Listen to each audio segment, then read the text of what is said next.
por la resurrección de entre los muertos. Recuerde que lo que se decía, y bueno, la Biblia cuando habla de esto dice hasta el día de hoy, y esto lo leemos hoy y lo leemos mañana y sería hasta el día que nosotros lo leemos.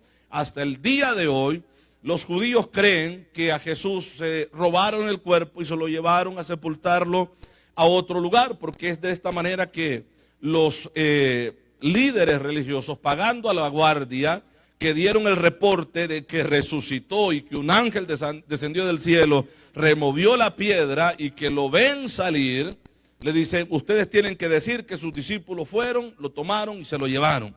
Entonces ese dicho había corrido, ese dicho se decía, ¿verdad? Y de hecho era un delito robar un cuerpo, aparte quebrantar, ¿verdad?, la ordenanza del hombre que había puesto su anillo como sello de aquel lugar para que nadie violara aquella tumba, y había sido violada la orden y tomada en poco la palabra del gobernador. Entonces era un delito y comienzan a perseguir a los apóstoles por el dicho que se decía que habían robado un cuerpo de alguien que estaba sepultado. ¿Sí me explico, hermanos? Entonces, el dicho que corría era, no resucitó. Se lo robaron, se robaron el cuerpo, pero no ha resucitado. Entonces aquí el apóstol Pablo está hablando a los romanos y les dice, resucitó. Resucitó por el poder del Espíritu Santo. El Espíritu Santo obró en él y él lo resucitó. Este es el mensaje que el apóstol Pablo está dando a los romanos también. Dice que fue declarado hijo de Dios con poder, según el Espíritu de santidad, por la resurrección de los o de entre los muertos. Ahora, el verso 5, ¿qué dice? Y el apostolado, el ser enviados para la obediencia a la fe en todas las naciones por amor de su nombre. El verso 6 dice, también vosotros, llamados a ser de Jesucristo, a todos los que estáis en Roma, amados de Dios, llamados a ser santos, gracia y paz a vosotros de Dios, nuestro Padre, y del Señor Jesucristo, de Dios el Padre y del Señor Jesucristo. Amén, hermanos. Vea esto, que aunque está dirigiéndose a un pueblo romano, pero aquí usa palabras que también eran chocantes para los judíos, para los judíos, ya que aunque ellos llamaban Elohim o Eloheinu, la palabra que ellos usan para referirse a Dios, que es un término plural, que no está hablando de una sola persona, ellos creen que solamente es una persona. Amén, hermanos. Amén, iglesia. De hecho, los judíos son monoteístas. ¿Cómo se llama esto? Monoteístas. Monoteístas. Que solamente saben y creen que hay un solo Dios. Pero ellos piensan que ese Dios es solamente una persona. Pero la Biblia nos habla claro de que es un solo Dios, pero hay tres personas manifestadas. Que es el Padre, el Hijo y el Espíritu Santo. Entonces el mensaje de Pablo es claro a los romanos y él quiere que los romanos tengan claro de que Jesucristo también es el Hijo de Dios, que viene con el Evangelio, que viene con el anuncio de estas buenas noticias para que todo aquel que en él cree no se pierda, mas tenga vida eterna. Amén, iglesia. Entonces, él habla de la fe, que hay que obedecer al Señor en fe, y de esta fe es un estilo de vida que ya más adelante en el verso 17 lo explica mejor. Ahora, leíamos el verso 6, ¿verdad? El 7. Ahora, el verso 8 dice, primeramente doy gracias a mi Dios mediante Jesucristo. Aquella una diferencia bastante abismal, bastante grande, de que son dos personas que está mencionando aquí. ¿Verdad que sí? Que son dos personas muy, ¿verdad?, separadas una de la otra. Primeramente doy gracias a mi Dios, que es el Padre, mediante Jesucristo, con respecto a todos vosotros, de que vuestra fe se divulga por todo el mundo. Vuestra fe se divulga por todo el mundo. Ahora, el verso 9, lea lo que dice.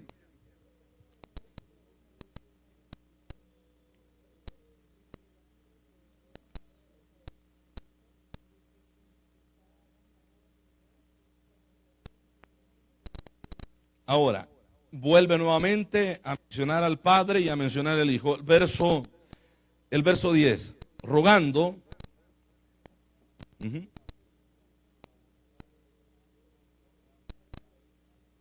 Para ir a vosotros. Y aquí comienza a explicarle, miren, yo quiero ir, no quiero que piensen ustedes que yo no quiero ir a ustedes. Vuelvo a decir, se maneja, ¿verdad?, la idea de que Pablo no fue el que fundó la iglesia en Roma, pero que por eso no pensaran de que él no quería llegar ahí. Y comienza a explicarles a ellos. Ahora, el siguiente verso dice: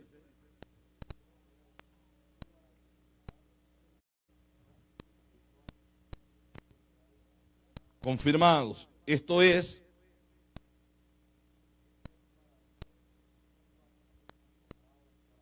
confortado, sí.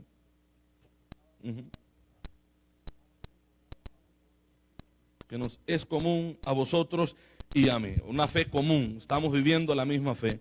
El verso 13, que es de donde comenzamos a leer al inicio, dice el verso 13: pero no quiero, hermanos, que ignoréis que muchas veces me he propuesto ir a vosotros, pero hasta ahora he sido estorbado, para tener también entre vosotros algún fruto como entre los demás gentiles. Oiga esto, luego dice en el verso 14, a griegos y no a griegos. Oiga, la palabra en sí que usa en segundo lugar dice a griegos y a no griegos. La palabra bárbaros que usa en algunos otros versículos. Y esa palabra bárbaros está hablando de un extranjero. Podía ser algún romano, pero era un romano que constantemente estaba viajando, o alguien no helénico, le llamaban bárbaro. Nosotros usamos la palabra bárbaro para decir, bueno, qué cruel, qué bárbaro, ¿sí o no? Pero en sí esta palabra bárbaros acá está hablando de un viajero, de un extranjero. De hecho, ¿verdad? Se pensaba o se cree que estas personas no eran romanos, pero eran personas que llegaban ahí. O sea, Pablo dice, yo quiero anunciar el evangelio a griegos y no a griegos. Se está hablando del mundo completo, porque después de los judíos están los romanos y después de los romanos no griegos, cualquier otra nacionalidad que tenga, poder llevar el evangelio a ellos. ¿A dónde quería ir Pablo, hermanos? ¿A dónde quería ir? A Roma. ¿Y a dónde está Roma? Él quería ir a Italia, quería ir a predicar el evangelio a Italia, ir a Roma. Y ahí en Italia, en Roma, habían extranjeros que no eran romanos, sino bárbaros. Por eso es que menciona aquí a griegos y a no griegos, a sabios y a no sabios, soy deudor. O sea, deudor a todo el mundo. ¿Deudor para qué? Para llevar, ¿o por qué? Por llevar o para llevar el evangelio de Jesucristo. Es deudor a griegos, a no griegos, a sabios y a no sabios. Y no está hablando de personas, bueno, como Salomón o como el otro que estuvimos leyendo, que escribe alguno de los salmos, un hombre sabio que es después de Salomón el que sigue en sabiduría. No está hablando de personas así, sino personas que pudieran prestar oído al mensaje del evangelio. Personas que fueran inteligentes de detenerse a escuchar el mensaje de las buenas nuevas. A sabios y a no sabios, no me importa si no me quieran escuchar, pero que de lejos aunque sea, o de camino aunque sea, puedan oír que Cristo es el Señor, que Cristo es el Salvador. Y que lo que yo traigo y vivo es el evangelio de Cristo, del cual yo no me avergüenzo de predicarlo. No me avergüenzo de llevar el evangelio. Entonces leíamos el verso 14, a griegos y a no griegos, a sabios y a no sabios soy deudor.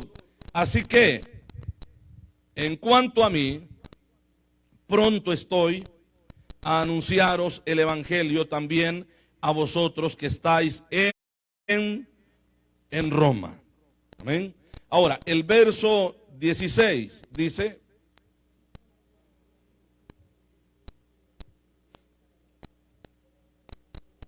a todo aquel que cree. Porque no me avergüenzo de este evangelio, no me avergüenzo del evangelio, porque es poder de Dios para salvación a todo aquel que cree. Ahora, si el apóstol Pablo está usando estas palabras, yo no me avergüenzo del evangelio, yo me pregunto, ¿habrá algún cristiano que se avergüence del evangelio, que ha creído? ¿Habrá alguien que en realidad se avergüence? ¿Sería que Pablo conocía a alguien que se avergonzaba del evangelio? Mire, esto del evangelio, hermanos, trajo muchas situaciones internas en el pueblo, incluso en la iglesia primitiva. Encontramos a Pedro, un hombre, después de haberse restaurado y verlo, hermanos, con tanta autoridad de Dios predicando el evangelio, que de repente lo vemos ahí como que ahora soy cristiano y ahora no soy cristiano. Cuando llegaban los judíos, bueno, sí, yo soy judío también y yo convivo con los judíos, pero mi evangelio aquí es, ¿verdad?, para los judíos. Pero se iban los judíos y luego se quedaban con los romanos o los griegos, y ahora era griego y era romano. Él comía y bebía con todos ellos y tranquilo, ¿verdad? No había ningún problema de esto de que un judío no puede comer con un gentil, como él lo dice en aquella visión que él tiene, ¿verdad? Y el asunto cuando va a Cornelio. Pero el apóstol Pedro está teniendo este problema. El apóstol Pedro, estamos hablando de Pedro, está teniendo este problema que el apóstol Pablo dice que lo tuvo que confrontar cara a cara y en público, porque lo que estaba haciendo era de condenar, dice. Habían problemas así. Pero luego el apóstol Pablo dice: yo no me avergüenzo del evangelio. ¿Por qué, hermanos? Porque es poder de Dios para salvación a todo aquel que cree. Y luego dice al judío primeramente, porque fue el evangelio a los judíos. ¿Verdad que sí? Cristo viene y nace en un pueblo judío, siendo él judío. El anuncio fue primeramente a los judíos. Entonces él dice: porque no me avergüenzo del evangelio, porque es poder de Dios para salvación a todo aquel que cree. ¿Verdad que sí? A todo aquel que cree. Al judío primeramente y también al griego. Entonces, en esa palabra griego también entran los romanos, porque no eran gentiles. De hecho, la palabra gentil o griego, que en algunas ocasiones se usa. Al judío primeramente y también a ustedes. Al judío primeramente y también al griego. Y luego dice en el verso 17: porque en el evangelio la justicia de Dios se revela por fe y para fe. Todo se mueve basado a la fe en el evangelio. Amén, hermanos. Todo se mueve basado a la fe. Sin fe es imposible agradar a Dios. Esto ya lo hemos visto varias veces. Entonces Pablo habla de un evangelio del cual él no se avergüenza. Veamos lo que dice Primera de Corintios, capítulo 1, verso 18 en adelante. Primera de Corintios, vamos todos ahí, hermanos.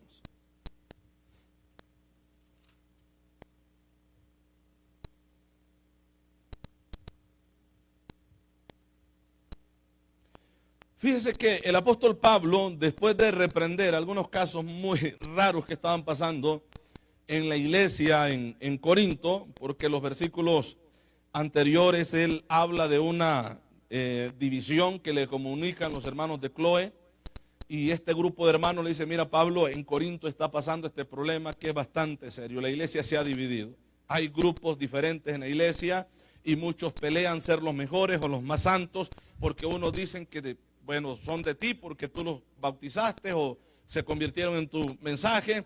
Algo otros dicen que son de Pedro porque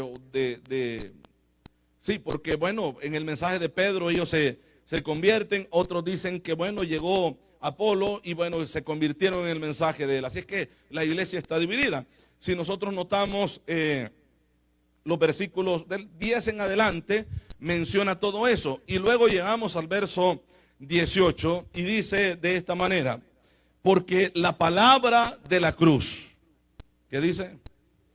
Es locura a los que se pierden. ¿Verdad que sí? Después de decir todo esto, mire, dice, aquí el mero, aquí el grande, aquí el jefe, aquí el que todo lo puede, es Dios. Nosotros solo somos mensajeros de este evangelio, del cual no nos avergonzamos, en otras palabras. Entonces, vea, dice el verso 11, en ese mismo capítulo: porque he sido informado acerca de vosotros, hermanos míos, por los de Cloé, que hay entre vosotros, ¿qué hay? Mire el problemón que había acá en la iglesia. Hay contiendas. Quiero decir, así dice, ¿verdad? Que cada uno de vosotros dice, yo soy de Pablo, yo soy de Apolos, y yo de Cefas, que es Pedro, y yo de Cristo. ¿En cuántos grupos estaba dividida la iglesia? 4, ¿verdad? Uno era de Pablo, otro era de Apolos, otro era de Cefas, Pedro, y otro era de Cristo. ¿Quién de ellos tenía la razón?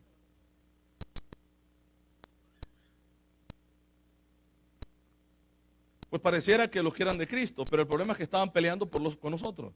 Así es que tampoco estaban en lo correcto, porque el decir, no, es que yo soy de Cristo, ustedes dicen que es de Pablo, pero ¿a qué habían creído? Que no era el evangelio o el mensaje, el anuncio del mensaje del evangelio predicando a Cristo.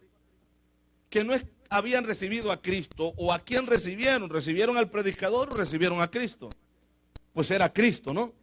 El problema de los que decían ser de Cristo, estaban peleando con nosotros, y aquí había un problema serio, porque no había la hermandad que Dios quiere que haya entre su pueblo como hermanos. Amén, hermanos. Cualquiera puede decir, no, es que yo soy santo porque yo soy de Cristo, pero si pasa peleando con otro, no lo es. No lo es, no es de Cristo. Entonces, él habla acerca de esto y dice, ¿acaso está dividido Cristo? Vea lo que dice acá. ¿Fue crucificado Pablo por vosotros? ¿O fuisteis bautizados en el nombre de Pablo? Doy gracias a Dios de que a ninguno de vosotros he bautizado, sino a Crispo y a Gayo, para que ninguno diga, fuisteis bautizados en mi nombre. Amén, hermanos. Y luego comienza a decir, bueno, también bauticé a la familia de Estefanas. De los demás, no sé si he bautizado a algún otro. Pues dice, no me envió Cristo a bautizar, sino a predicar el evangelio. No con sabiduría de palabras, para que no se haga vana, oiga esto, la cruz de Cristo. Pablo podía hacerlo, hermano, era una persona preparada. Y él podía llegar con palabras elocuentes, ¿verdad? Palabras, ¿cómo él las llama? Palabras vanas. Pero dice, es que no les he predicado así, sino con demostración del poder del evangelio, con demostración del poder de Dios, que Dios ha confirmado el mensaje, el anuncio de la palabra que él predicaba, de cuyo evangelio él no se avergonzaba. Amén. Bueno, hasta este momento hemos venido hablando de Pablo, que cómo anunciaba el evangelio, del que él no se avergonzaba. Ahora, ¿habrá alguien entre nosotros que alguna vez se haya avergonzado del evangelio? ¿No hay? ¿No? No, ¿verdad? Bueno, no quieren decir nada. Entonces eso quiere decir no. Ese silencio quiere decir no. Y él dice en el verso 17, pues no me envió Cristo a bautizar, sino a predicar, ¿qué, hermano? El evangelio, no con sabiduría de palabras, para que no se haga vana la cruz de Cristo. Ahora, en el verso 18 dice, porque la palabra de la cruz, ¿qué dice? Es locura a los que se pierden. De hecho, la iglesia tradicional, la iglesia católica, toma este versículo para justificar el andar colgada a una cruz, ¿verdad? O usar una cruz en la iglesia, o como sea. Pero la palabra griega que se escribe acá no es la palabra que se traduce aquí, que es cruz. Dice, porque la palabra o el anuncio, cuando habla de palabra, habla de un mensaje, de un anuncio. La palabra del que murió en la cruz, eso dice el griego, del que murió en la cruz, es locura a los que se pierden. Pero a los que se salvan, esto es, a nosotros, ¿qué es? Poder de Dios. El anuncio de aquel que murió en la cruz del Calvario era locura para los que se pierden. Y de hecho, más adelante menciona esos grupos de personas que lo tomaban como una locura predicar a un muerto, porque ellos no creían que una persona pudiera resucitar de la manera que decían que Cristo había resucitado, de una manera tan milagrosa, después de darlo por muerto, que las autoridades romanas se confirmaron de que verdaderamente Jesucristo o Cristo estaba muerto en la cruz del Calvario. Lo dan para que lo sepulten, lo sepultan y lo preparan como preparan a un muerto, y que de repente al tercer día, cuando el cuerpo tenía que estar descompuesto o descomponiéndose, resucitara. Era ilógico que alguien pudiera hacer eso. Ahora, de que más que poder resucitar algo, de decir de que ese alguien era Dios. Es que era locura para los griegos el decir que Dios había muerto, porque Dios no muere. Si muere, deja de ser Dios. ¿Sí me explico? Si muere, deja de ser Dios. ¿Cómo es posible que Dios viene cuando en la filosofía griega se creía que Dios no puede tocar la materia, porque si toca lo creado, la materia, cualquier cosa de este mundo, desde ese mismo momento, ese Dios dejaba de ser Dios y se constituía un pecador como cualquier otro pecador? Porque de hecho para ellos, al griego, la filosofía, ya sea platónica o la filosofía que tenían desde mucho antes de que Cristo viniera, estamos hablando de cientos de años antes de Cristo, ya se tenía esa filosofía, esa idea de que Dios es tan santo que Dios no puede tocar la materia, y de hecho las cosas se habían creado porque ellos creían en un Dios, el famoso Eidos, y que ese Dios, de una emanación de él, no Dios, sino que una emanación de poder que sale de él, creó todas las cosas. O sea que Dios no tocó nada, sino que la emanación de él creó todas las cosas, de tal manera que Dios no se contaminó. Ahora, escuchan a Pablo, a los predicadores de ese tiempo, decir que Dios había venido en carne y había muerto. Esto era una tontería, era ilógico para ellos creerlo. Y de ellos está hablando el apóstol Pablo acá, porque la palabra de la cruz, ¿qué dice? Es locura a los que se pierden. El predicar que Dios murió en la cruz y que Dios resucitó, esto era locura. ¿Y por qué a los que se pierden? Porque no creían. Y el que no cree, se pierde. Es locura a los que se pierden, pero a los que se salvan, esto es, a nosotros, es poder de Dios. Eso dice la Biblia, ¿verdad? Entonces, de este evangelio es el que está hablando Pablo, del que no se avergüenza. Y de este evangelio es que ningún cristiano se debería de avergonzar, porque es un evangelio de poder. Es un evangelio que transforma, es un evangelio que cambia. Amén, hermanos. Este es el evangelio, el poder del evangelio, el anuncio de ese evangelio es Cristo Jesús. Y este Cristo Jesús tiene el poder de transformar la vida del ser humano, de cambiar a la persona.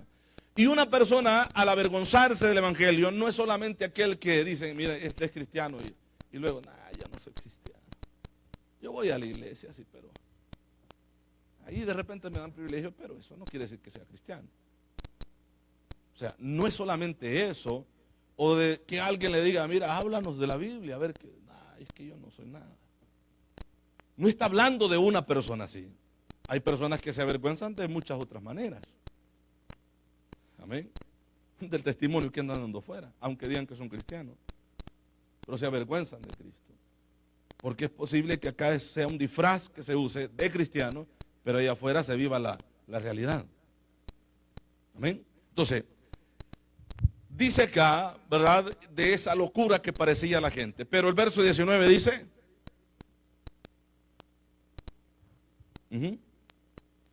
destruiré la sabiduría de los sabios y desecharé el entendimiento de los entendidos. Porque de hecho había cierto grupo de personas que se creían muy sabios. Muy sabios. Pablo habla a esos ancianos y a esos pensadores, ¿verdad?, aquella gente culta, aquella gente sabia, aquella gente preparada. En cierto lugar llega Pablo y comienza a hablarles de Cristo. Y ellos dijeron, bueno, esto está hablando de un Dios nuevo y hay que oírlo, esto está bueno. Porque a ellos les encantaban, tenían muchísimos dioses. Y les encantaba oír de alguien que hablara de otro Dios, a conocer a ese otro Dios.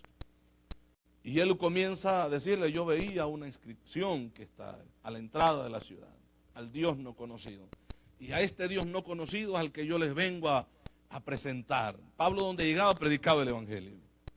Y aquella gente estuvo atenta, pero cuando comienza a decirles acerca de la muerte y la resurrección, le dijeron, ahí te oímos luego, rato te oímos.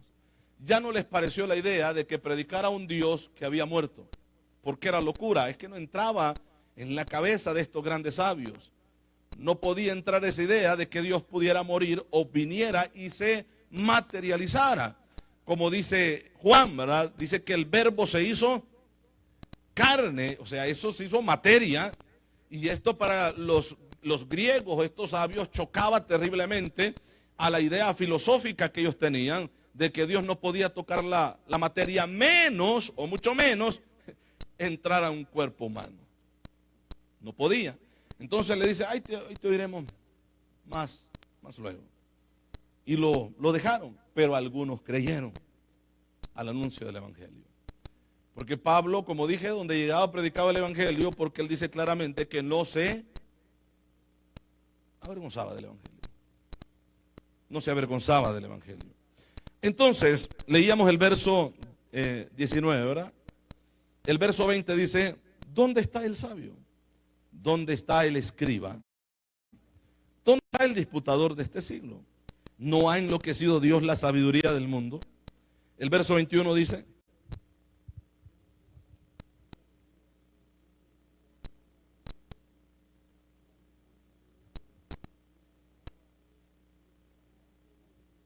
por la locura de la predicación. Porque vuelvo a decir, le llamaban loco.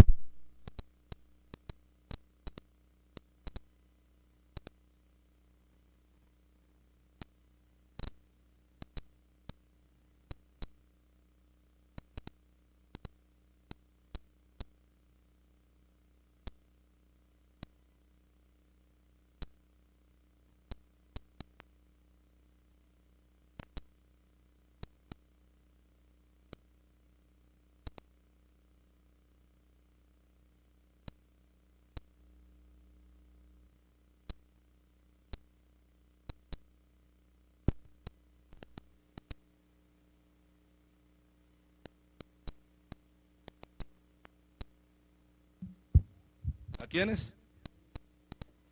A los creyentes, bueno, a los que creen, ¿verdad? ¿Qué más dice la Biblia? Por la locura de la predicación. Porque los judíos piden señales y los griegos buscan sabiduría. Y aquí está todo lo que hemos venido explicando. Dice otra vez la escritura, porque los judíos piden señales. Y de hecho a Cristo se le acercaron y le dijeron, pues danos señal de que en verdad tú eres el Hijo de Dios. Y dice Jesús, esta generación adúltera y pecadora demanda señal. Pero señal no se le será dada, sino la señal de... Una señal puso el Señor. Y a la señal no creyeron.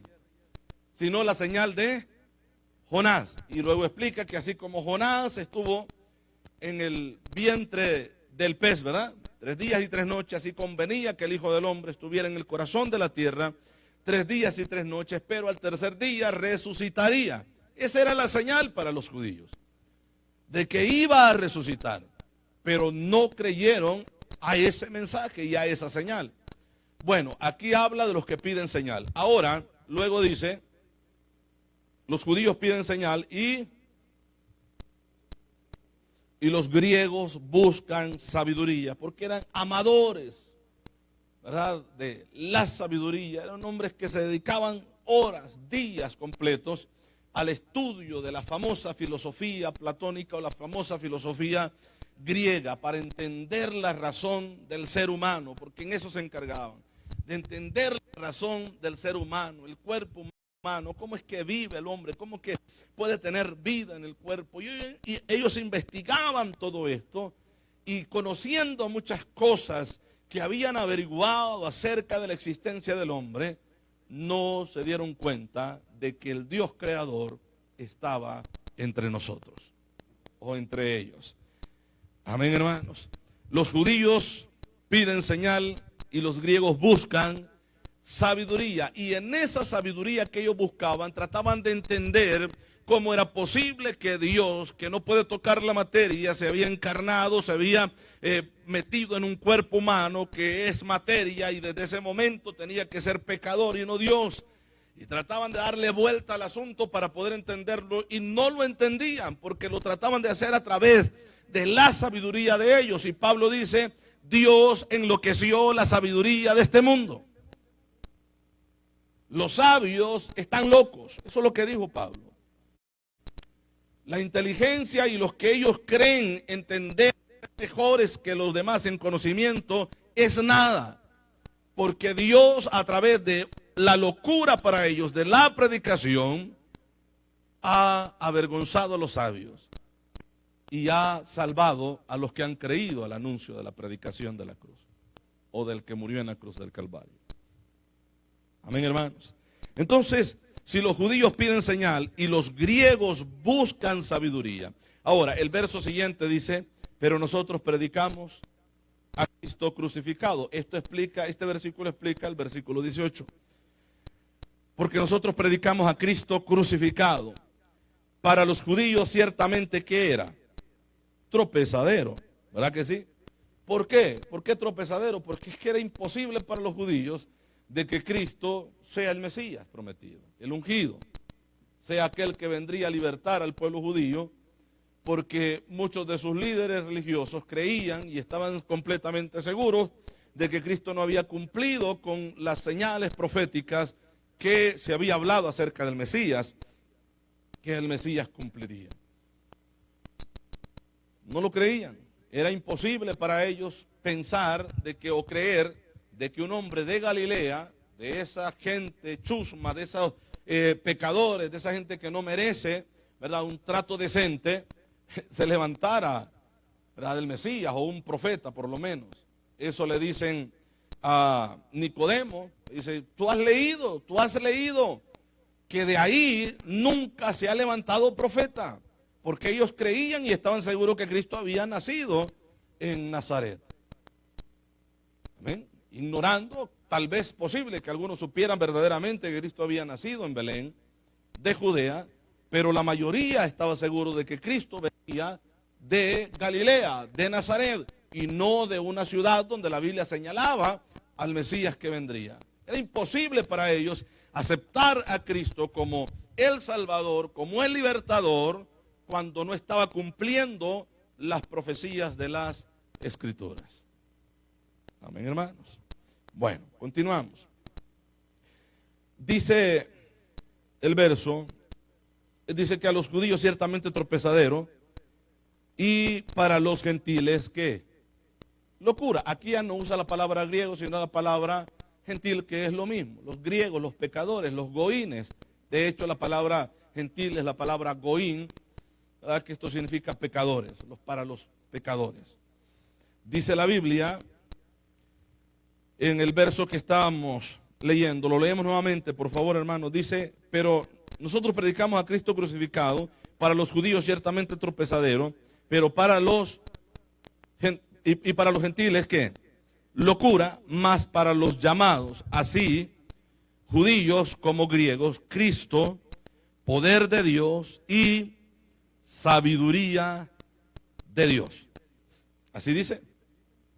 Cristo, poder de Dios y sabiduría de Dios. Ahora, regresamos nuevamente a Romanos, capítulo 1, y aquí vamos a ir terminando.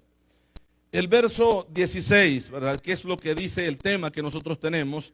Porque no me avergüenzo del evangelio, porque es poder de Dios para salvación a todo aquel que cree. ¿Qué es el evangelio? ¿Qué es el evangelio? Poder de Dios, pero ahora, sí, bueno, el evangelio es poder de Dios, claro, pero poder de Dios ¿para qué? Para salvación. Poder de Dios para salvación. ¿Y por qué no nos avergonzamos del evangelio? Porque este evangelio poderoso nos ha salvado. Porque este evangelio poderoso nos ha cambiado. Porque este evangelio poderoso nos ha dado una vida diferente. Por eso no nos avergonzamos de este anuncio que hemos recibido y de ese que nos han anunciado a través de este mensaje y de este anuncio. Es Cristo Jesús, que ha sido capaz de transformarnos. Ha sido capaz de darnos salvación cuando estábamos sin salvación, perdidos sin Dios. Amén, iglesia.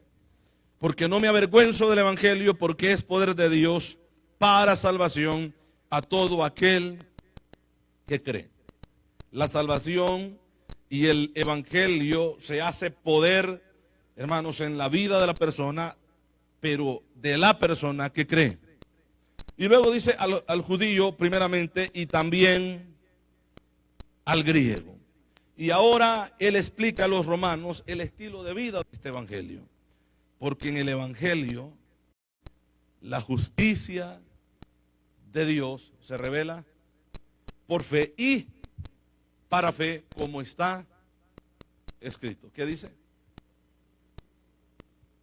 Mas el justo por la fe vivirá. Entonces, todo aquel que no vive por la fe se avergüenza del evangelio.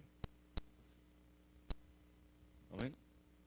Todo aquel que no viva por la fe se avergüenza del evangelio. Por eso es que él dice, no me avergüenzo del evangelio, porque es poder de Dios para salvación a todo aquel que cree, al judío primeramente y también al griego, porque en el evangelio la justicia de Dios se revela por fe y para fe, como está escrito, más el justo por la fe vivirá. Y cita lo que el profeta había dicho acerca de este pasaje. Amén, hermanos. Entonces, el no avergonzarnos del evangelio no es solamente quedarnos callados cuando alguien demanda de nosotros testimonio o la palabra o el anuncio del evangelio. Amén. Sino también cuando no vivimos el evangelio de la fe o cuando no vivimos por la fe esta vida como cristianos. Nos avergonzamos de un evangelio sabiendo que es poderoso cuando no creemos que puede hacer algo en nuestra vida y por nosotros. Amén, iglesia. Gloria al Señor. Entonces, yo considero que podemos decir, como dijo el apóstol Pablo, no me avergüenzo del evangelio. ¿Lo puede decir? No me avergüenzo del evangelio. Aquí y en cualquier parte que estemos. No me avergüenzo del evangelio. ¿Por qué? Porque es poder de Dios. ¿Por qué más? Bueno, porque me ha transformado. Porque ya soy diferente. Amén, hermanos. No me avergüenzo del evangelio porque es poder de Dios. Amén. Le invito, hermanos, a ponerse sobre sus pies.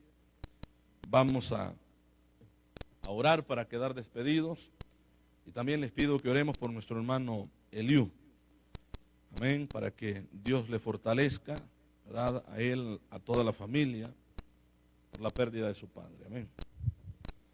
Gloria al Señor. Oramos, Padre, le damos gracias, Señor. Gracias, Padre Santo, por su amor, por su misericordia. Gracias, Padre, por este momento, por este tiempo. Bendito Dios que nos ha permitido, nos ha concedido, Padre. Le pido, Dios, le suplico, Padre Santo, que nos ayude a todos los que estamos acá, aquellos que no vinieron. Usted sabe los motivos, Padre. Pedimos bendición para ellos. Levanta al que está caído, fortalece al débil, Señor. Ayúdenos a avanzar como pueblo, como iglesia, en cada momento, Padre Santo. Pedimos de su gracia, de su ayuda, de su misericordia, Padre Santo. Gracias, Dios, por su amor. También traemos delante de usted la vida de nuestro hermano Eliú, Señor. Su familia, Padre. Toda la familia Pérez, Señor. La familia, Padre, de nuestro hermano que ha fallecido. Padre Santo, pido, Dios, que sea usted ayudándoles, dándoles fuerzas, Padre. Señor amado, fortalece el corazón de nuestros hermanos. Padre Santo, lleva a ellos, Padre, esa resignación, saber, Padre, oh bendito Dios, que lo que usted hace, Padre, y lo que usted decide, Señor, Dios amado, en su santa voluntad, usted sabe por qué lo hace, Padre, y de la manera que lo hace. Padre Santo, yo le pido, Dios, que le ayude a nuestro hermano, lo fortalezca, Padre, ante ese dolor tan grande que hoy está pasando, Señor, él y toda la familia, Padre Santo. Por favor, Dios bendito, ayúdale, Señor, toda la familia.